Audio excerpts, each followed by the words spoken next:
Widiasih, guru geografi di SMA 5, Bagan Sinemba, Provinsi Riau.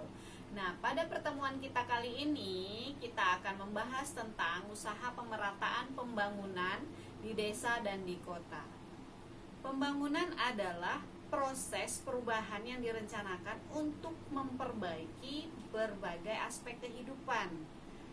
Pembangunan ini dilaksanakan di desa dan di kota. Nah, biasanya proses pembangunan di kota itu mendapatkan fasilitas atau porsi yang jauh lebih besar dibandingkan yang ada di desa.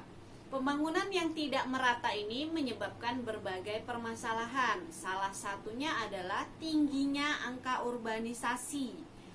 Nah, tingginya angka urbanisasi ini tidak dibarengi dengan peningkatan kualitas sumber daya manusia dan tingkat lapangan pekerjaan. Akibatnya, penduduk perkotaan semakin padat serta meningkatkan jumlah pengangguran dan juga meningkatkan kriminalitas di kota. Dampak ini perlu segera diatasi agar tidak semakin parah dan mengganggu kehidupan masyarakat Indonesia. Nah, bagaimana cara mengatasi dampak tersebut? Ada 10 usaha pemerataan pembangunan yang dapat kita lakukan untuk mengatasi masalah tersebut. Mari kita lihat satu-satu. Yang pertama, ada pembangunan infrastruktur. Infrastruktur merupakan salah satu faktor penting untuk pembangunan. Dengan adanya infrastruktur yang baik, maka akses antara satu daerah dengan daerah lain itu akan jauh lebih mudah. Yang kedua adalah menyeimbangkan pembangunan. Artinya pembangunan fasilitas tidak hanya dilakukan di perkotaan saja, tapi mulai dilakukan pada pedesaan. Misalnya pembangunan fasilitas umum seperti sekolah, rumah sakit. Usaha yang ketiga adalah memberikan kemudahan bagi rakyat untuk mendapatkan modal usaha. Pemerintah memberikan kemudahan bagi masyarakat yang membutuhkan modal untuk usaha, misalnya dengan pemberian kredit usaha yang mudah didapatkan bahkan oleh rakyat yang kurang mampu.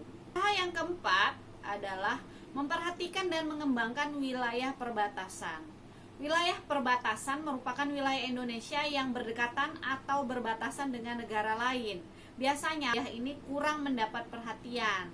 Nah, untuk itu maka wilayah perbatasan ini harus mendapatkan lebih lagi perhatian agar pembangunan dan kesejahteraannya lebih meningkat kembali. Usaha yang kelima adalah mempercepat proses pembangunan.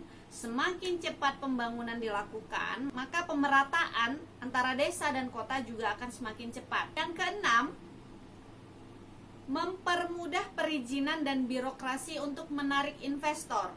Adanya investor yang ingin menanamkan modalnya di Indonesia untuk mendapatkan keuntungan, maka dengan itu pemerintah memberikan kemudahan birokrasi agar makin banyak investor-investor itu datang ke desa-desa untuk mengembangkan desa tersebut. Usaha yang ketujuh adalah mengirimkan tenaga ahli ke daerah pedesaan. Di pedesaan biasanya tidak hanya fasilitas umum saja yang kurang memadai, tetapi tenaga ahli juga biasanya kurang.